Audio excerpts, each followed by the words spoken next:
Hello, Braves Country. It's Coach Ken Anderson for Hardcore Braves. And on Coach's Corner today, Erin's joined me again. And look who we got. We got the famous Wiley Ballard. He will not dress today, but we're going to still ask him, dance today. But how you doing today, Wiley? I'm doing well, Coach. Aaron, great to see you as well. And yeah, no, I'm fired up. We got less than 50 games left in the regular season, so it's getting we're getting closer to that stretch run. Yeah, the team really is playing great out of the second half. They look like a really well-oiled machine. And we'll get into that in a little bit, but I wanted to touch base. Not everybody always knows how people got there. So we're going to touch on how you become a actually you're doing all kind of trades, sideline reporter, calling games, you're doing everything. So he's a Georgia Tech grad like me, but Wiley, how did you manage to go from a business BBA in finance into the sports business? So I guess I'd say it all kind of started around when I was eighth and ninth grade. I fell in love with baseball. I don't really come from a baseball family. I mean, my parents, they know the Braves. They can tell you about Maddox, Smoltz, and Glavine. That grew up in Atlanta, but they're not watching the game every night. At least they weren't up until I started getting into it. So I don't know. I kind of fell in love with the game. I was keeping score and just started to become more and more fascinated by it. We're talking about the 2007, 08, 09 seasons, which obviously were not playoff teams, but I don't know, something clicked for me with baseball.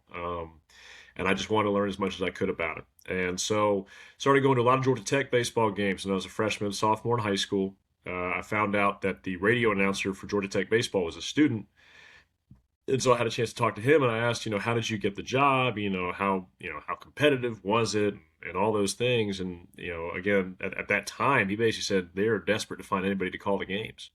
Nobody wanted to do it, and that's mainly because Georgia Tech is not a broadcast school. It's not a journalism school. You got a lot of kids grinding away on engineering and calculus and all those sorts of things. So I kind of filed that away in the back of my head, when I was about 15 or 16. Started doing some games on Play on Sports was the name of it now, or name of it then, but it turned into NFHS Network with this streaming platform. And streaming high school sports video wise really started when I was about a junior in high school, at least in my school. So I called our football games, our volleyball, basketball, baseball, you name it, when I was a junior and senior in high school. And then when it came time to go to college, I kind of had two paths I had to choose between. One, I could go get a degree in journalism.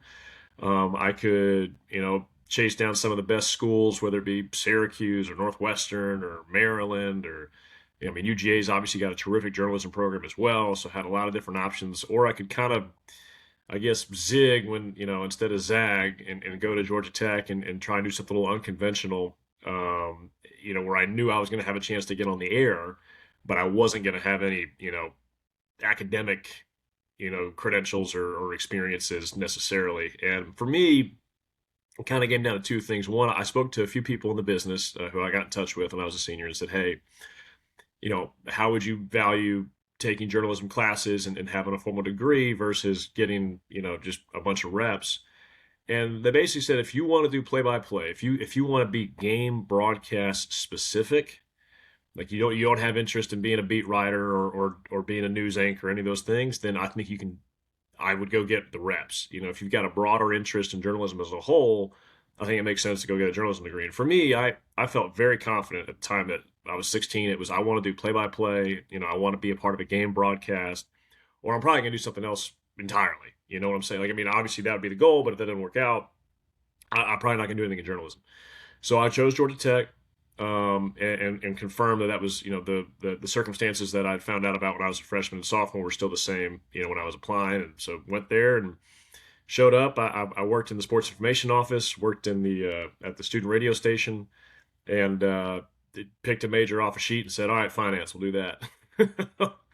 That was as much as just, I got to pick something. And obviously I figured it'd be helpful to have some a good understanding of money and business and those things. But for me, it was more, I got to pick something. So I'll pick this, and then I'll keep doing the baseball and all the sports stuff when I can. So anyway, so I worked at sports information. And again, it was a similar circumstance where A lot of people at Georgia Tech didn't want to work in sports, public relations or anything like that. So, for me, I raised my hand and they said, all right, you got the job. There wasn't even really much of an interview process or application. They were looking for bodies. And so I showed up my freshman year, did all that. And the Braves stuff started after my freshman year of college. Mike Stamos, who is still to this day one of the official scorers for the Braves, he's deciding, was that a hit or an error? Is that an earned run or an unearned run, those types of things. He was also, up until a few years ago, and now he's getting inducted into the Hall of Fame at Georgia Tech, but he was Georgia Tech's men's basketball PR director. So in the winter, he would do Georgia Tech men's basketball PR, and in the summer, he would score Braves games. The Braves public relations office reached out to me, or not to me, to Mike, and asked, "Do you have any students who are interested in working in the press box as an attendant?" And I said, and so he asked me, and my hand, shot straight up. I was like, absolutely, chance to get in the press box. And obviously, the one piece of advice I got was if I wasn't going to get a journalism degree, it was going to be incumbent upon me to be my own, uh, you know, best networker. I wasn't going to have a bunch of alumni coming to my college who are, on ESPN and on Fox and CBS, coming back and telling me how to do it. I kind of had to get my own name out there. And so that was kind of the way I did that. Did that for 3 years, working in the press box. The way I would describe it is if Chip Carey or Ben Ingram or wanted Jim Powell wanted to buy a hot dog, they'd come up to me and say, "Hey, I'd love a hot dog," and I say, "All right, $5," and give them back, something to that effect. And after I worked 10 to 15 games, it became like, "Hey, you seem to be here a lot. What's your story?" And I would share my ambitions and what I wanted to do and ask a lot of questions and try and find out, what the best route for me might be, because everyone's route looks so much different in this line of work. And so that was kind of how I started to build some relationships in the Braves office, or in the Braves, at least on the broadcast side. So I did that for 3 years, graduated from Tech. The Randy Waters, who obviously is a legendary figure when it comes to Atlanta media, he'd been doing Georgia Tech football sideline. He decided to step away from it for family reasons, just as I had graduated from college. And so, given that I was doing the baseball games, they said, "Why don't we put you on sideline for football? We can keep you around to keep doing baseball." And so that was kind of that was kind of my first quote unquote job after out of school. Now, granted, that didn't pay the bills. My 9 to 5 was working at Georgia Tech Athletics in the creative video office. And for me, that was just all right, I got to keep my lights on. I got to, pay my rent. And then, so I'm getting that money from my 9 to 5, and then I can pursue all this other broadcast stuff outside of that. And then, kept working at the Braves in some capacity. I did an internship after I graduated, working in the PR office on game days. Then for 2 seasons after that, I was the MLB.com statistician. So I'd sit next to Mike Stamos, and he would tell me that was a base hit, and I'd punch it in the computer for MLB.com. And then the next kind of break I got, I suppose, was after the 2019 season. The Braves had a new television producer, Gretchen Caney, who I'm sure all of you have heard her name. She was the stat, or I guess the technical term is font coordinator, but she was in charge of all the graphics you see on the screen. So if you're watching a game and they go, "All right, here's our bringing the lumber Yellowwood feature," and Matt Olson has hit 3 homers in his last 3 games, she'd be the one who would look that stat up. She would put it on television and build the graphic, and boom, there it was. And so anyway, because she was being elevated from that position to producer, they had a need on the font coordinator side, which again is mainly just baseball research. And my name got passed along to her. And so I was like, all right, well, instead of doing this 9 to 5 at Georgia Tech, now I can get the majority of my income from working Braves television behind the scenes. So I did that for the 2020, 21, 22, and 23 seasons. And for me, I was still getting all my on-air reps. That was kind of the one condition I told them, was like, "Hey, I'd love to do this, but if I have a chance to call a game, I want to be able to go do that." And they said that works for us. Sounds great. And then after the 2023 season, there was going to be a change at sideline reporter, and so I put my name in, and they asked me, "Hey, do you want to, do this for the month of April?" I said, "Absolutely." So that was kind of the big quote unquote big break I got, was a chance to fill in the role I'm currently in full time for about 4 to 5 weeks in 2024. After that season ends, they called me and said, "Hey, would you want to do the job full time?" And I said, "Absolutely." And I only took 10 minutes, so that's I probably could have given a little bit of a shorter version of that, but that was kind of the step by step. I find it fascinating. I think our fans do. And I know Erin does. Erin's working her way through here too. So, Erin, you got a question for Wiley before we move on to the Braves? Yeah, absolutely. First of all, I love hearing about your career path because it's, definitely a more unconventional route. And I am currently an accountant, so similar place, except I've been doing content, Braves content for about a year, and it's really grown a lot. I have about 14,000 followers so far across platforms. And my question is, with all of the rise in content creation, is there an easier like barrier to entry, I guess, into getting into the field without having a degree in journalism or things like that because of content? Do you think? Oh, 1000%. Quite honestly, I felt like I even, when I was in high school, experienced some of that because we could produce our own games on NFHS network. Again, playing on sports at the time. And so I think over the last 15 years, I mean, compared to what it was for even for Brandon or Ben, it was a much different landscape when they were my age coming up, back in college, and where it was just the battle was you could either call games into a tape recorder, which obviously, I think we've all done to a certain, at one time or another, or you had to get on a radio station or a television station. And now with technology and the internet and video capturing devices and all these things, you can publish your own stuff. I mean, you hear a lot about it in the music industry nowadays, where you used to have to have a record label or try and get on the radio, and now you can just post it to SoundCloud and boom, it's out there. If it's good, to get some traction. So I think that's been the case for so many creative fields really in the last 15 years, with your ability to kind of get your own stuff out there. So 1000%, the barrier to entry is much lower. On the flip side, that means it's a lot easier for all sorts of people to try it, which again is good, but can also be intimidating, right? I mean, if you're trying to find a way to stand out, and it's a large population of people who are trying to do similar things, and but again, the most important thing, and it's easier said than done, but the whole goal, you've got to focus on how do I get better. I tell people all the time, like, do not worry about the view counts or about the how large your audience is. You're just looking for reps. And that's not to say if you're building like a content page, like what you're talking about, of course that stuff's important. But if I was calling a high school volleyball game, it doesn't matter if anybody was watching or not. And of course we'd have some parents and friends and those things. But like for me, that's a rep. That's quality experience. I mean, if you go talk to guys getting in the batting cages, they're not worried about how many people are seeing me hit in the batting cages. I'm getting work in. So I think it's very similar to that.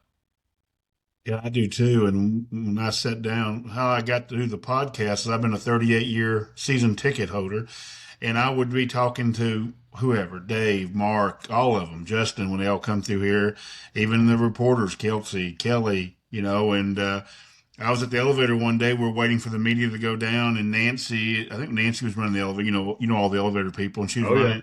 She goes, "Why don't you just go get a media credential?" I said, "Well, I don't have any media," but I was doing at the time doing the thing for New York podcast, and that's Mm. why I decided to do it. And the first thing I told the I call them the kids because I'm so old, but the kids was don't pay attention to view count. Yeah, it doesn't It's matter. it is like whatever. So, Aaron, you got anything else on his stuff? We move on to the Braves.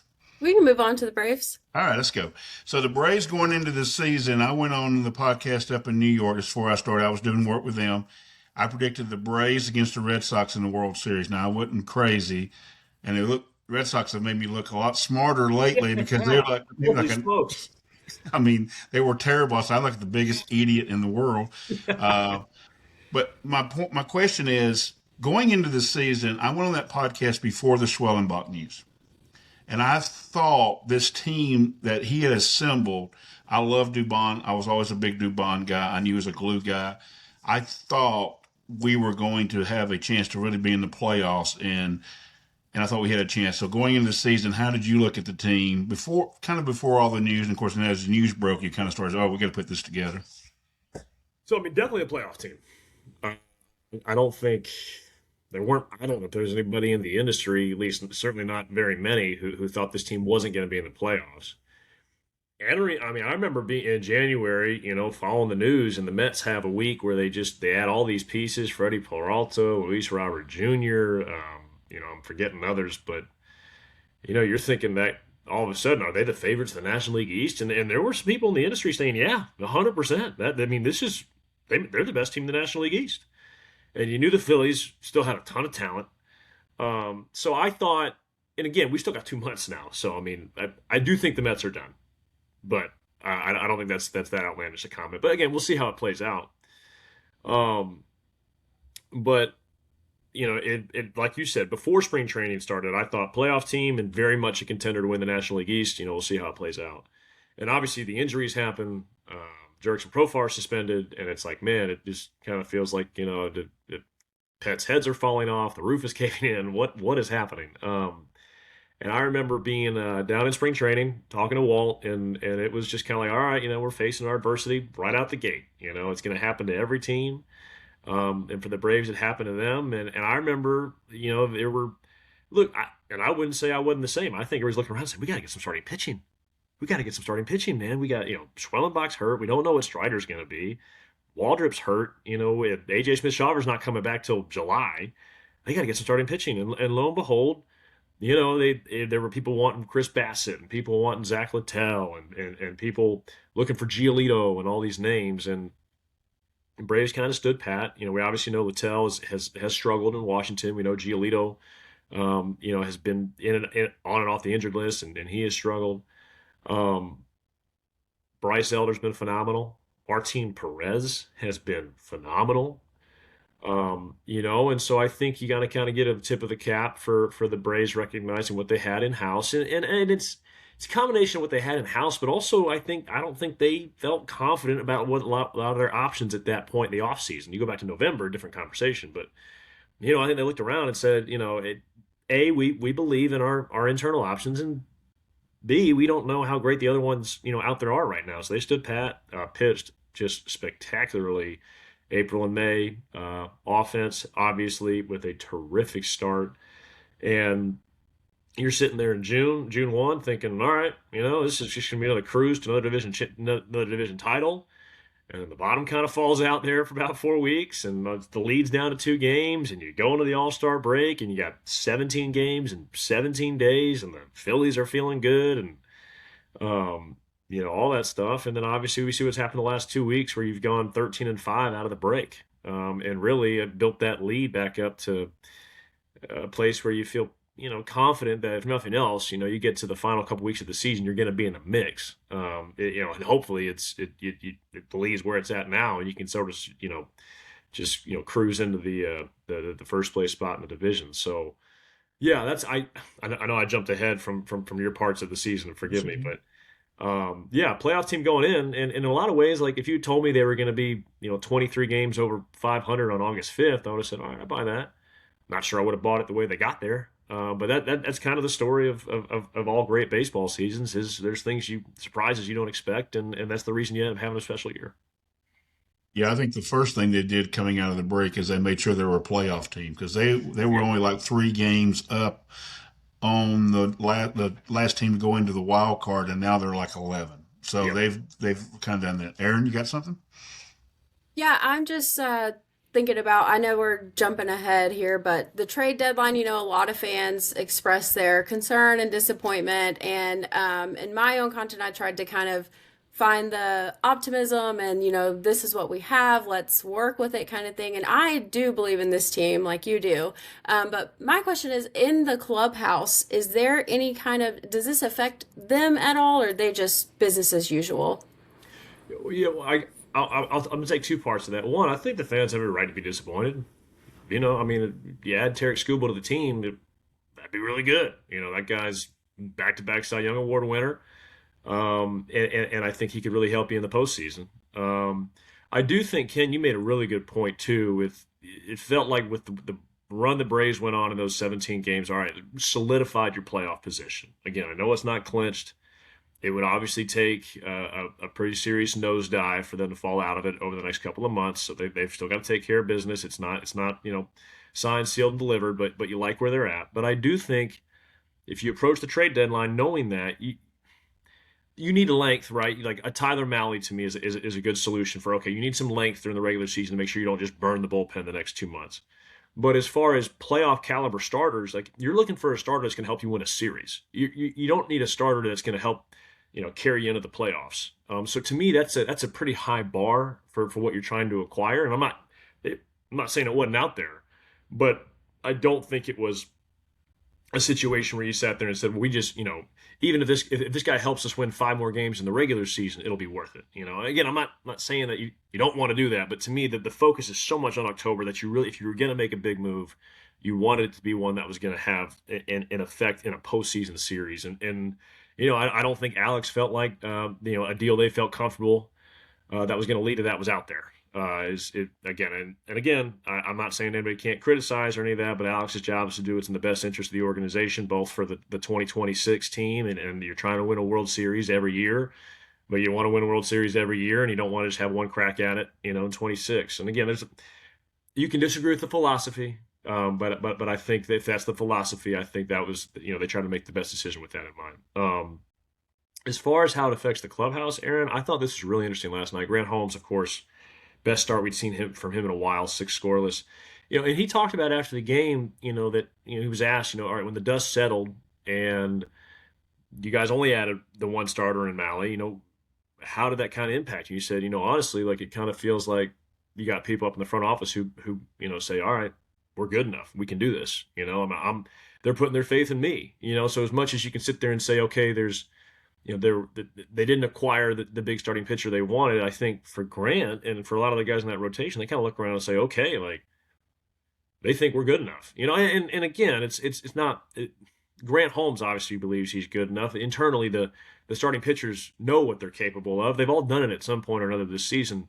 But I think to know that the front office also believes that kind of gives you a little extra boost, and B, I think you want it. When somebody gives you a job, if you're assigned a project at work and it's a big project and your boss believes in you, that makes you want to get it right. And so I do think there's definitely an impact because you guys are human, right? And at the same time, I think when guys in that clubhouse, I know that they try and block it out and don't consume as much of it. But everybody knows that there was a lot of disappointment in the fan base about not getting the starting pitcher. And I think if you're Bryce Elder, Martin Perez, Grant Holmes, there's a little bit of, I'm going to show our fans that, hey, they didn't need to. I'm the guy.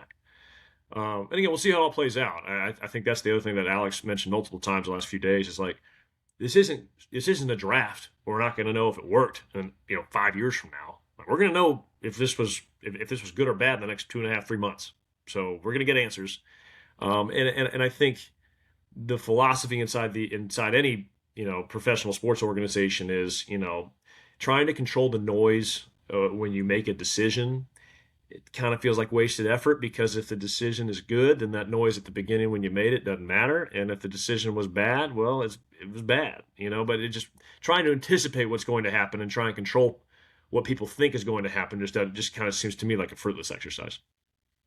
I agree. We did a live MLB trade deadline show, 4 hours. So you probably could sense in us as it went through, just like I know you went on 680 with Matt and them, and the same thing was happening with everybody, Yeah. including our beat writers.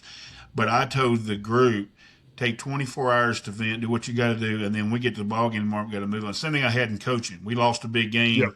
Yep. Let's get over it by the time we get back on the practice field because we can't do anything about the past. We're going to do it present.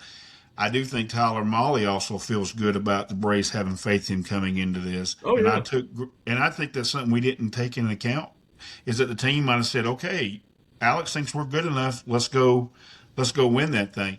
But what I want to ask is the passion in the fans. You've been around Atlanta. I've been around Atlanta a lot. They've been known kind of be like, oh, ho-hum. I think the fans realize this team is kind of special and maybe could do something like beat the Dodgers. What about you? I think you look at what they've done the first 4 months, and you look at the record, and as we've seen, these seasons don't all play out the same way, right? I mean, in 2021 when they won the World Series, they had just gotten over 500, for the first, right around this time. It was the first week of August. When you have a season like 2023 or a group that gets off to such a strong start, you're looking around saying, all right, this group can do something. And I think the fans are right. I mean, you're 23 games above 500. You got off to a terrific start. That's not going to happen every year, right? I mean, you can't guarantee that stuff. Mauricio Dubon's having a career year. Martin Perez is having his best year at some time. Like, you want to capitalize on all these really positive things that are happening. Um, eh, and I'll say this too, Ken. I mean, we've all watched it. In 2024, the Dodgers, they didn't have much starting pitching on that team. The 2022 Padres got to the NLCS, didn't have a lot of starting pitching on that team, but they knocked out the Dodgers, who were the best team in baseball that year.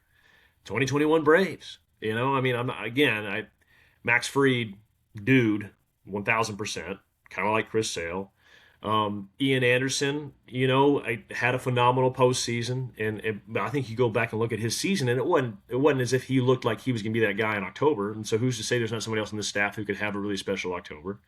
And Charlie Morton, reliable and veteran, and obviously got a great curveball and those things. But my point is, in today's era of baseball, starting pitching to me is, if you have an ace, that's one thing. If you have a Chris Sale, that's one thing. But if it's not that top caliber guy, your starter to me is not that much more important than who are your number 3, 4, and 5 guys in the bullpen. And I think you look at the Braves of bullpen. The name of the game is getting 27 outs, and there's no rule that says it has to be 18 or 21 by an ace starter. I look at what the Tigers did last year. They had Skubal, they rode him. And then those other games, it was a lot of mixing and matching. And I think you look at this bullpen with the fire breathers like Fuentes and Suarez, Iglesias and Lee. They both have plenty of postseason experience, are having phenomenal years. I even think, again, everybody give me a little grace here, but Tyler Kinley has had some really nice runs. And I'm just saying, there's nothing to say he couldn't get back in that groove at the right time. Go back and look at Will Smith in September of 2021. Wasn't good. Bad. It was not good. So again, we'll see how it all plays out. But I think the combination of Chris Sale, the depth in the bullpen, and again, one or two guys, whether it be AJ Smith-Shawver or Bryce Elder, who kind of have, are at their best, in October. I think you've got plenty to make a deep postseason run. I'm not saying you're better off than having Tarek Skubal, but are we asked, if the question is this team capable of winning a World Series? Absolutely. I agree. And my equivalent was the 2023 Texas Rangers. Oh, 100%. Evaldi and Montgomery. They had 2 starting pitchers, and our bullpen is better than the 23 Rangers. But they had Bochy, who could and he was just the hot guy, and he was great. The Rangers got through. And remember, going at the end of the 2023 season, Wiley, they didn't even know they were going to make the playoffs. Oh, 100%. Because they were in shambles. So, yeah. They had a terrible September. Yeah. Blew the division. They had to fly. I was talking to CJ about this when the Rangers were in town a couple weeks ago, and they were talking about how that team lost the division the final week of the season in Seattle. They had to go to Tampa. There's not a longer the only longer flight in baseball is to Miami from Seattle. But I mean, you want to talk about a kick in the gut? They were going that weekend thinking we're going to go home, we're going to have a few days, and all of a sudden it's we just blew this thing, and now we got to go to Tampa Bay, and we really put ourselves in a bad spot. That's a long flight to be thinking about everything you just missed.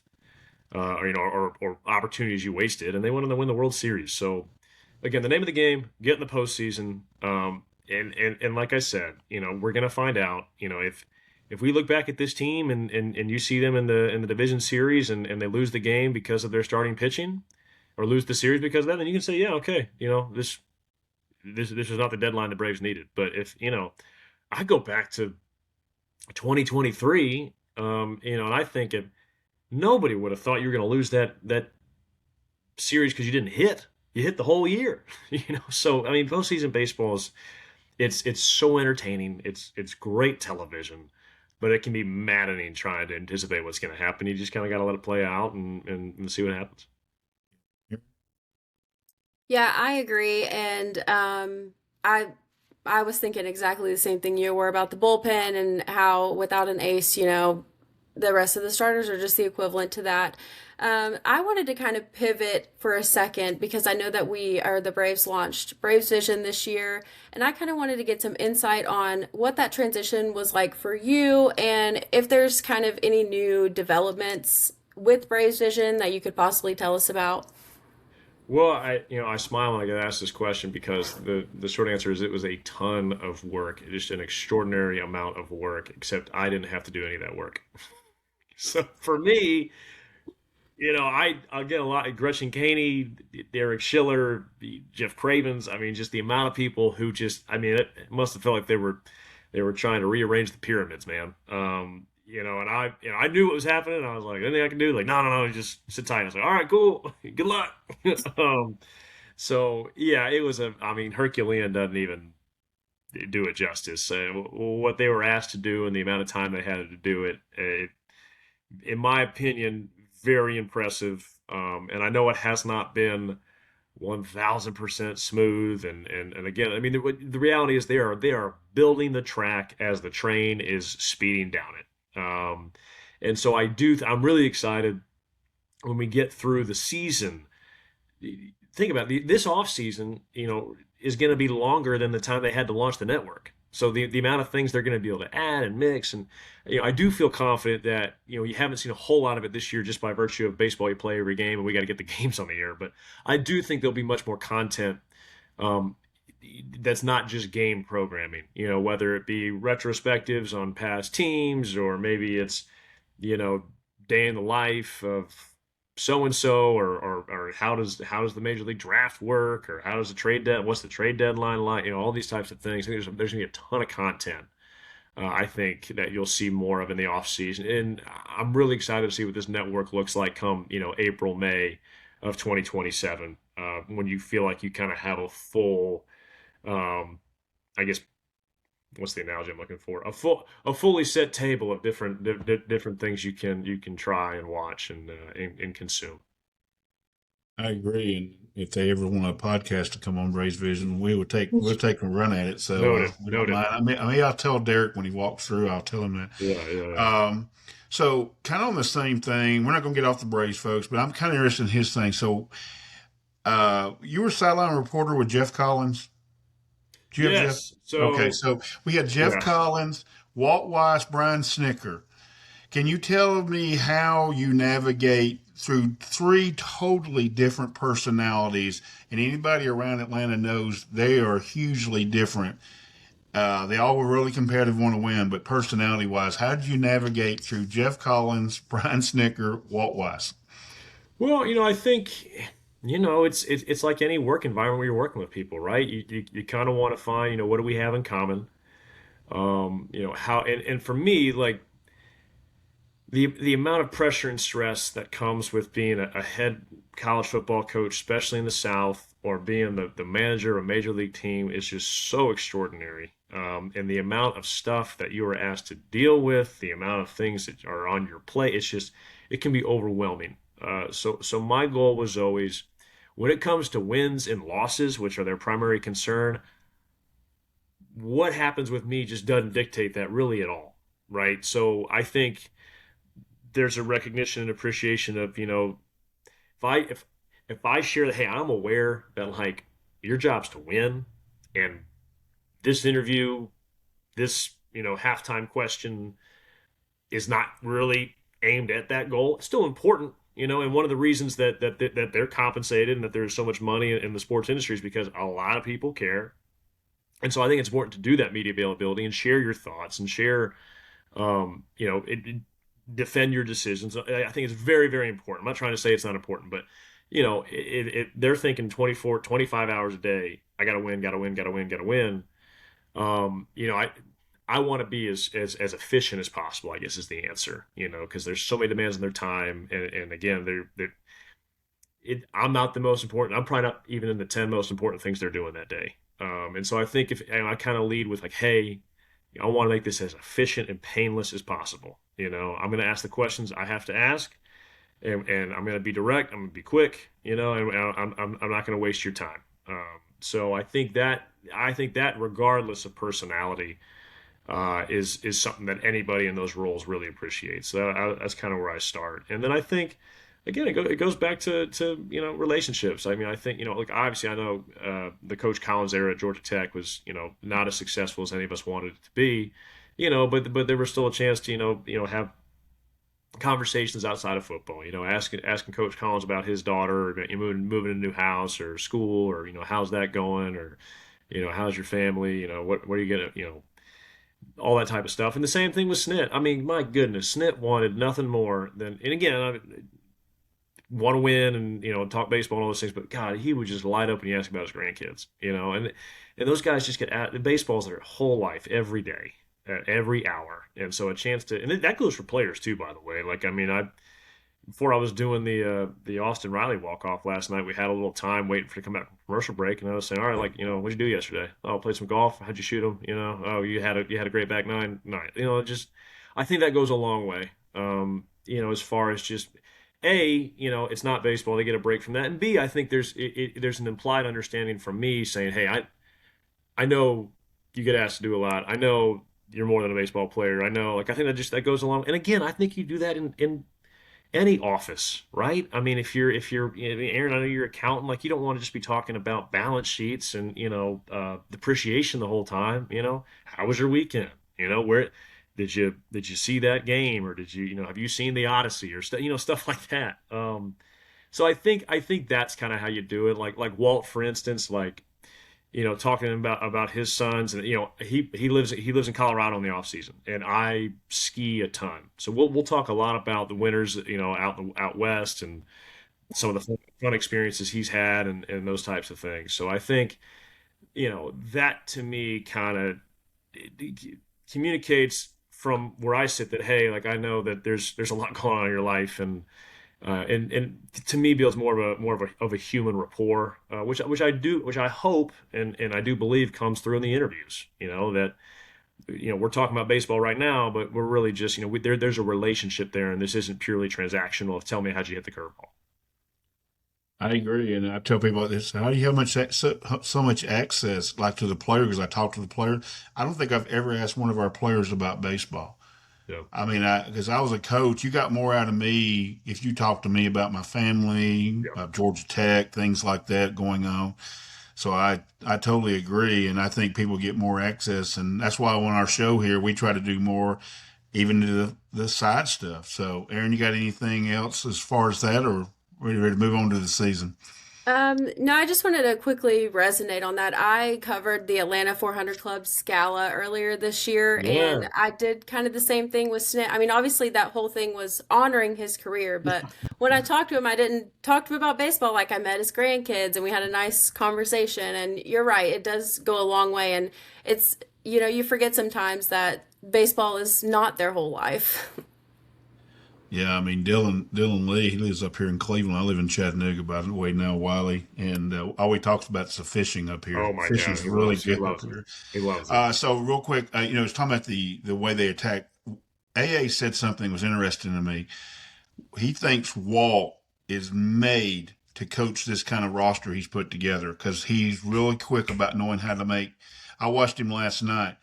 He got Dylan up in the sixth. Grant got through. You probably saw the same. Grant got up, and then as soon as he got through the inning, he put Dylan back down.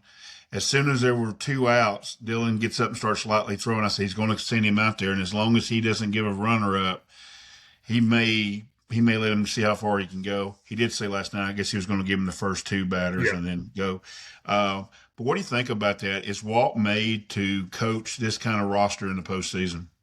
Yeah, look, I think that's kind of been the trend over the last 10 to 15 years is make the move. It's better to pull a guy a batter too early than a batter too late. And I think many teams have adopted that philosophy, and I think you see the teams that have won, they have been hyper aggressive in making changes and making moves.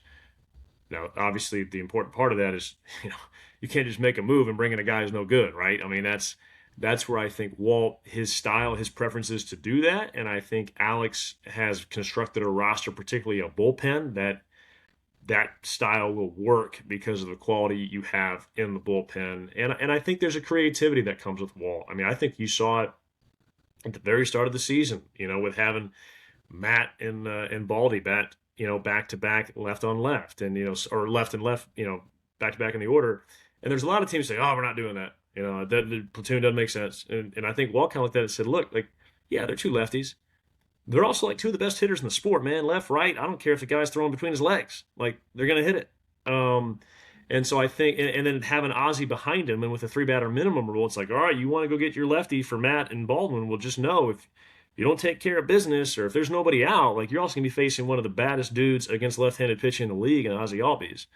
And so I think he's not afraid to buck convention if there's personnel that dictates making a decision that isn't by the book is kind of how I would describe it. But no, I think there's an urgency, and that's why I made this comment when Walt got the job.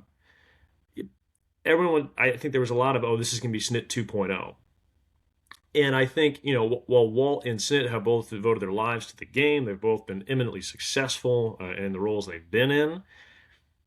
That, to me, that felt like a lazy comparison because, like, knowing those two guys personally, they're totally different, man. Like, I get that they're both, in their later years, but that was pretty much it as far as what they had in common. And it doesn't mean they didn't work well. They worked well together tremendously, probably because they were so different.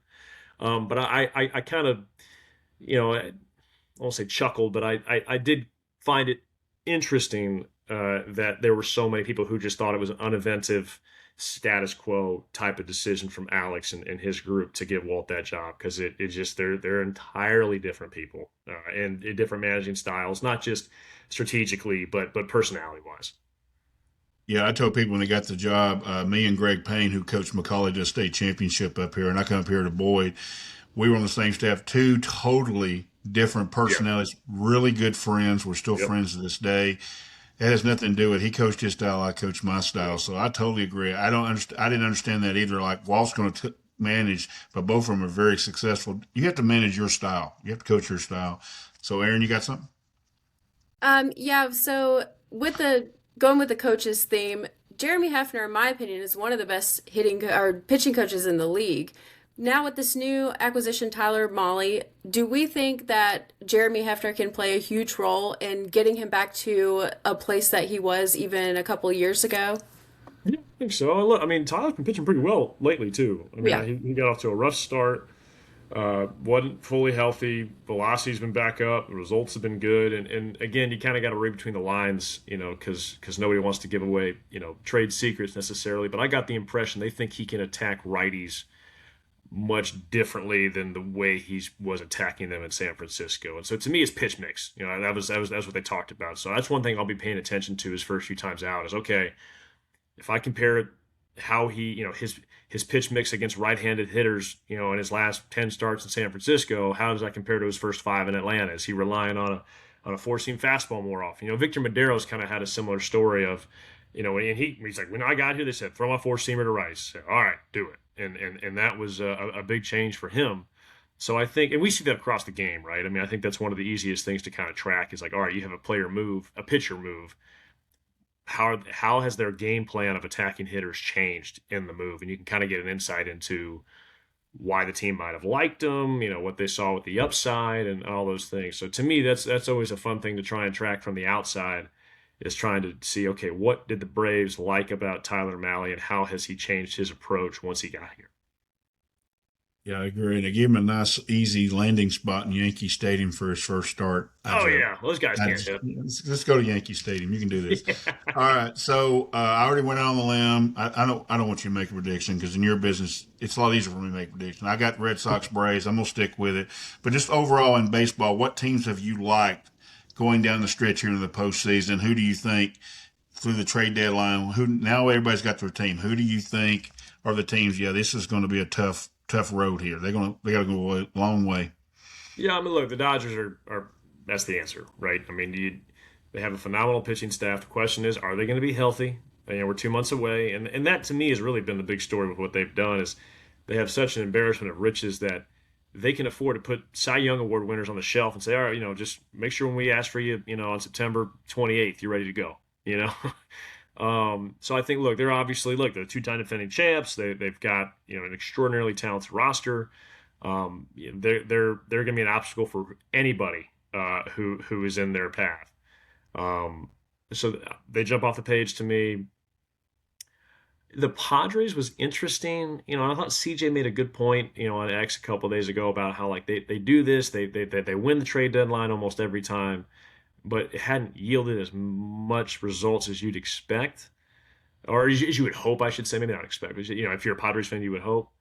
Um, inside the National, I mean, I'm running through inside the National League. I mean, I think the Cubs are interesting. They've got some firepower, and they added some nice pieces. So I've got an eye on them. Um, if the Yankees get healthy, with Judge and Bellinger and Stanton, I mean, they may not win the division, but I still think they might be the favorites in the American League. And then, the Phillies are going to be a problem in a short series. The question is, can they get there? In my mind, can they stave off people chasing them? But you look at what the rotation is. They've got Wheeler, Sanchez, and Lizardo. Thank you. And so that's pretty serious. But I go back. If you have any questions about how a bullpen can help you, go back and look at that 2023 Game One of the division series between the Braves and the Phillies. And the Phillies, they had an unorthodox plan. It was funky. It was everybody said, "Ooh, this is gonna be a tough game for them." They executed it to perfection. And then Zach Wheeler started the next day, and the Braves beat Zach Wheeler. So everybody gets so concerned with who the starting pitching is and all these things, and it's like, well, maybe the bullpen. I think bullpens play a bigger role than a lot of people recognize, and the changes happen fast. But I do think it's easy to get focused on starting pitching. Again, that's how you're going to sell the game on television. That's how it's just that's how we've been wired for 120 years watching this game is, okay, who's their starter? Who's their guy? But I think you got to keep in mind that in today's modern game, like, you really need to be worried about, like, who are the lefties they got in the bullpen that they can throw in the fifth and sixth inning and just knock out our third trip through the lineup, with a Matt Olson or Drake Baldwin, or, vice versa. Or, man, you got to feel pretty good about what Brent Suter could do against the Phillies lefties in the middle innings, after, in game two, if Chris Sale, starts game one. So I think those are the matchups you don't spend enough time talking about. So I still like where the Braves are at. And yeah, look, I mean, the National League is, to me, it puts the American League to shame. So it doesn't mean that's how it's going to happen in the postseason. There's only going to be one World Series, but I do think the National League is. I think the top four of the top five, if not five of the top six teams, are on the National League side. I totally agree, and it's hard to believe that win against Zach Wheeler was the last time we won a playoff game. We haven't won one since then. We lost two in Philly, two in San Diego. Didn't make it last year. That night might have been the most loud I've ever seen in the stadium when Michael Harris coughed the ball and threw the double play. That was as loud as I've ever heard it, Wiley. Unbelievable moment, just unbelievable moment. I will never forget that. That was, and again, I know it came in a series that you lost, but that is still an all time moment. But yeah, I'm looking at it. I just pulled up the box score. Yeah, Zach Wheeler went 6 in the third, struck out 10, gave up 3 runs, 2 earned. And keep in mind, the Braves only got 4 innings out of Max Fried that day. You had 5 innings from the bullpen, and Kirby Yates, gave up 1 run, but that was it. So again, I know why we do it, and quite honestly, there's part of me that wishes, it wasn't going to be 2 guys going 9 innings, in a playoff game, and Jack Morris, John Smoltz. That it's great theater. But if we're in this thing to win, I just, in some ways, you can spend too much time worried about your playoff rotation and not enough about looking at the pitching staff holistically. Yeah, I agree. We're going to get you out of here. Aaron, you got anything else for Wiley today? I just had a fun one for you. Out of all of the other stadiums aside from Truist Park, which park is your favorite to visit for an away series? Turner Field. I'm just messing. I do love Turner Field. It's fun. It's always kind of a 2-part question to me because, like, one, there's the city, and Yeah. I really love San Francisco. I'm probably biased because I got a lot of friends from college who live out there, and the ballpark is also phenomenal. So to me, that if you were going to factor in both of those things, I'd probably put San Francisco near the top. Ballpark exclusively, I think the Cardinals do a really great job honoring their history. Like, to me, it feels, and maybe it's because we're in the Midwest, and you love baseball in the Midwest or whatnot, but I love Busch Stadium. I think that's really special, and I get asked this question a lot, so I almost kind of just used to be like, all right, taking Fenway and Wrigley out of that. Like, Fenway and Wrigley are obviously, like, they don't like that. So to me, like, I think Fenway and Wrigley are the top, and then the interesting part is, like, all right, aside from those two, cathedrals of the sport, where else do you like to go? So for me, I love Busch Stadium, the ballpark itself. PNC is great. I'm trying to think if there's one that's like underrated off the beaten path. I actually like Miller Park myself. I like Miller. Yeah, I yeah, like the we're going. I food at guess we're Miller going up. Park. Miller Park's a nice ballpark. Yeah, we're going up there in a couple weeks. I'm trying to think. I mean, you know, I like Baltimore a lot. Oh, I do too. I mean, I know they get credit for kind of being the first of those like new generation ballparks that weren't the perfect circle with the three decks, which was kind of the cookie cutter model there for a long time. And the Baltimore, I think the Orioles kind of began that retro trend. So I like Baltimore a lot. Anything with bricks is pretty great. Whether it's in right field at Baltimore, left field in San Diego, the Ivy and Wrigley special. So yeah, I like. The short answer is I like a lot of ballparks, and they all kind of bring their different charms. So I yeah, I would say that would be my answer. Yeah, yeah, that's a good one. And of course, Dodger Stadium's way too loud. Of So course, loud. Oh my gosh. Like, it's horrible. and I get it. I'm not in a good mood because you're playing the Dodgers, and you're just kind of like these guys. Oh my But lord! yeah, I it's mean, so loud. It's unbelievable. Is I've why. had a headache. I've almost had a headache every time I've left the stadium. There, it I is know. ridiculous. I know. I know. All right, so I'm gonna get you out of here on mine, kid. My tech guy's got to ask. All right, so Brent Key has done a phenomenal job. You got to agree. What do you think about this team this year, and how far can we go? Whew, I don't think we know a whole lot, to be honest with you. Which I understand, like college football now, there's so much turnover. But for Georgia Tech, in this era, they haven't had as much turnover as the average program. They did a really nice job of having some continuity these last few years. And ultimately, until Congress decides otherwise, there are eligibility limits. So at some point, you're going to have to turn some things over. And that's obviously for Georgia Tech this year. This is going to be a great insight. Are you ready? I think the quarterback position is important to a football team. And I think until you know what you have there, it is hard to forecast what is going to happen. I think I'm excited for George Godsey to be there. There's been a lot of talk about the running back room, with Justice Haynes and Malachi Hosley. I think there's a lot of reason to be excited about that. I'm curious to see what wide receivers look like. It's obviously a group that lost some pretty key pieces. And then defensively, Ken, I know you know this. Like the pass rush, when Tech has had it, it's been special, but they haven't always had it. And to be very clear, like look at the NFL, the highest paid position, quarterback. Next highest paid, pass rush defense. Who can get to the quarterback? So like those guys are hard to find. So I'm not sitting here saying that's there's a lot of teams that struggle to find game breaking pass rushers, but if you've got one, it can change the whole dynamic of a season, in my opinion. So I go back to Keon White a few years ago. You go way back to when I was in school. Jeremiah Tauchu was special. Adam Gotsis. So, again, I'm so plugged in on Braves baseball. I know they're optimistic about that group, but to me, those are the two big questions. And you could probably say that about any football team at any level: is what's the quarterback situation, and do you have some guys on the defensive line who can cause some havoc? To me, I think that's how those are. It's like pitching and good defense. You're not going anywhere without it.